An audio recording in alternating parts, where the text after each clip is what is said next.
In this video, we are mapping out the exact 7-step architecture to go from zero to total optionality, focusing on the milestones that actually move the needle.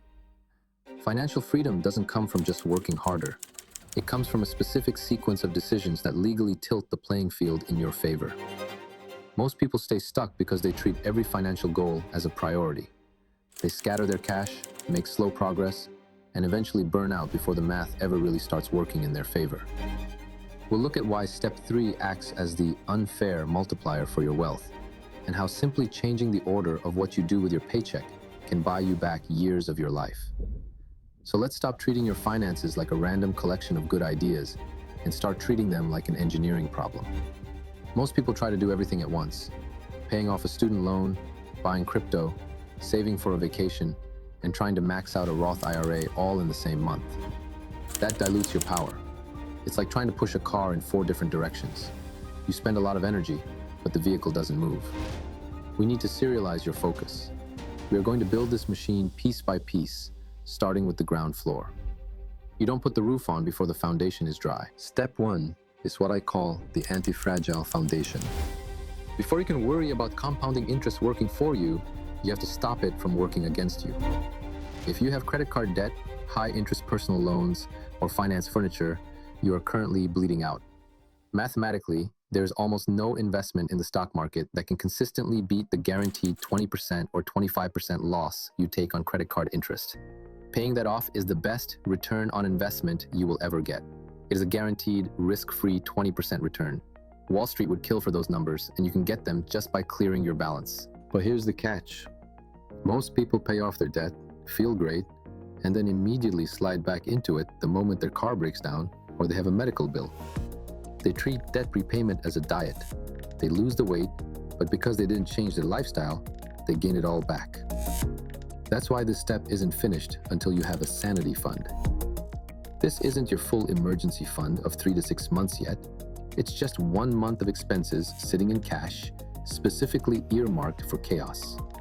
It prevents a minor inconvenience from becoming a financial disaster that forces you back to the credit card.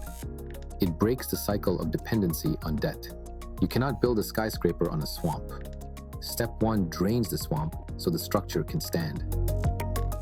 Once the bleeding stops, we move to step 2, the gap engine. This is simple subtraction. Income minus expenses equals the gap. This gap is the raw fuel for your financial freedom. If this number is 0 or negative, no amount of sophisticated investing strategy matters because you have nothing to invest. You are running an engine with no gas. Now, standard advice tells you to cut out lattes, cancel Netflix, and stop buying avocado toast. And sure, that helps in the margins. But if you want to retire in 10 or 15 years rather than 40, you have to look at the structural costs. You have to go after the lions, not the mice. We're talking about the big 3: housing, transportation, and food. You can skip coffee for a decade, but if you drive a finance truck that costs $800 a month to an apartment you can barely afford, you are swimming upstream.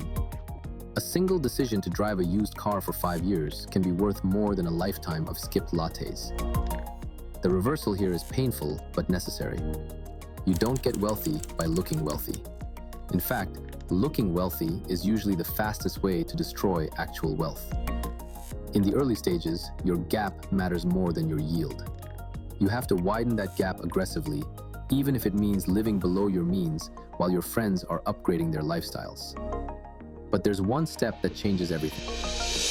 Now we arrive at step 3. This is the controversial part. This is the step that feels like a cheat code because of how the math works. Most people obsess over passive income and dividends. They want to see cash hitting their account every quarter. It feels safe. It feels like you're winning because you see the money right now. But what almost no one tells you is that in the accumulation phase, dividends can actually be a drag on your speed. They act like a leak in your fuel tank. Here's the scenario. You own a share of a company. That company makes a profit. They have 2 choices. Choice A, they give that profit to you as a dividend. Choice B, they keep that profit and use it to grow the company, building new factories, hiring better talent, developing new products. making your share price go up. If they choose choice A and pay you a dividend, that is a taxable event. The IRS steps in immediately and takes their cut, 15%, 20%, or more depending on your bracket. You then reinvest what's left. You have just introduced friction into your compounding machine. You are compounding a smaller number because the tax man took a bite out of it every single year. But if you choose choice B, growth and accumulation, the company reinvests that money for you. The stock price rises. Your net worth goes up. But because you didn't receive cash, you owe the IRS exactly $0 this year. You are effectively keeping the money that would have gone to taxes and earning a return on that money too. You are deferring the tax bill for decades. You become the CEO of your own tax liability, deciding when to realize income rather than having it forced upon you. It feels almost illegal because you are legally hiding the growth from the tax system until you decide to sell. Over 20 years, this tax drag difference can amount to hundreds of thousands of dollars in lost wealth. So, step 3 is prioritizing capital appreciation, growth stocks or total market funds that reinvest internally rather than chasing yield. We want the snowball to stay packed tight, not leaking water every time it rolls over. Now that we know what to buy, step 4 is about how to buy it. We call this the automated architecture. We need to take human willpower out of the equation. Willpower is a depleting resource. Eventually, you will have a bad day, get tired, or see a sale, and decide to spend that money instead of investing it. If your system relies on you making a good choice every month, your system will fail. We need to build a machine that works even when you are asleep, unmotivated, or distracted. This is where we use tax-advantaged containers. Even though we are focused on growth assets from step 3, we still want to shield them further to maximize efficiency. You set up automatic transfers into your 401k up to the match, then your HSA if eligible, then your Roth IRA. These are just the buckets that hold your step 3 investments. The goal is to make your financial life boring. The money hits your checking account, and before you even see it, the gap is automatically stripped away and sent to your investment accounts. You force scarcity on yourself. You learn to live on what's left, effectively simulating a lower income while your wealth builds in the background, invisible and untouched. You wake up 10 years later rich, not because you were disciplined every day, but because you made one smart decision to automate everything 10 years ago. By this point, your defense is perfect. You have no bad debt, your expenses are optimized, and your investments are automated. You are efficient. But here is the harsh truth. Frugality has a floor. There is a limit to how much you can cut.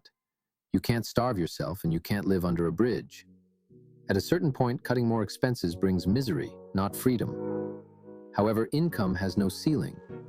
Step 5 is income escalation. This is where we switch to offense. Once the gap engine is optimized, every additional dollar you earn goes straight into the system. If you get a $5,000 raise and you keep your lifestyle the same, that entire $5,000 gets multiplied by your step 3 compounder. Most people get a raise and buy a better car, lifestyle creep. You get a raise and buy more freedom. This is the phase where you negotiate the raise, switch jobs, or start the side hustle. Not to upgrade your status symbols, but to buy your time back. This acts as an accelerant. While step 2, cutting expenses, starts the fire, step 5, increasing income, pours gasoline on. If you follow this path, you will eventually hit step 6. This is my favorite moment in the journey, the coast milestone. This happens when the returns from your investments in a single year are greater than the amount you contributed from your salary. Let's say you bust your back to save and contribute $20,000 a year. One day, the market goes up 7% and your portfolio grows by $21,000 without you lifting a finger, answering an email, or sitting in a meeting. This is the psychological tipping point. Your money is now working harder than you are. The snowball is now rolling under its own weight, gaining size just by existing.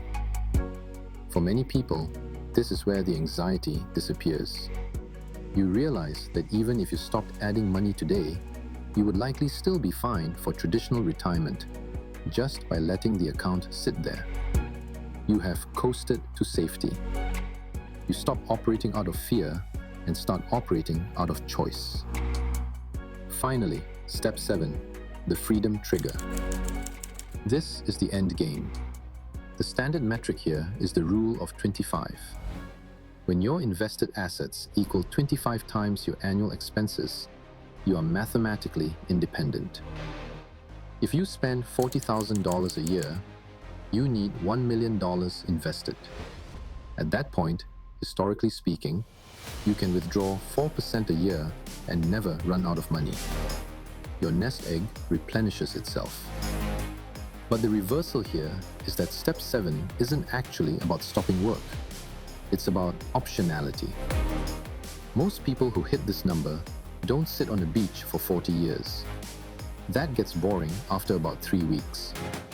They keep working, but the dynamic changes completely. They work on what they want, when they want, for who they want.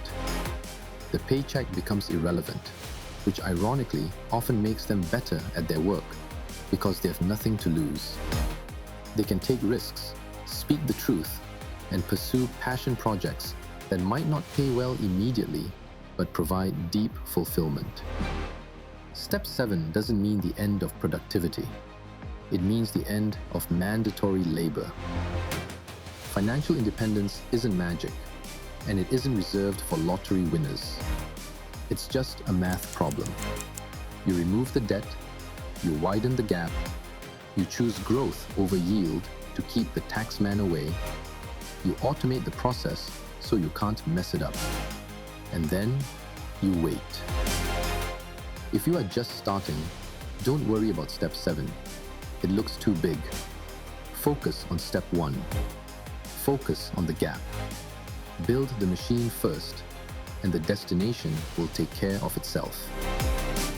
We've built the machine, but what is the exact timeline for you to hit the exit button? Your savings rate is what sets the schedule. But for those aiming for retirement in just 10 years, that speed requires more than just saving. It demands a very specific strategy that is being hidden. That's exactly what I detail in my other video. Click now and find out how to apply maximum acceleration to your plan.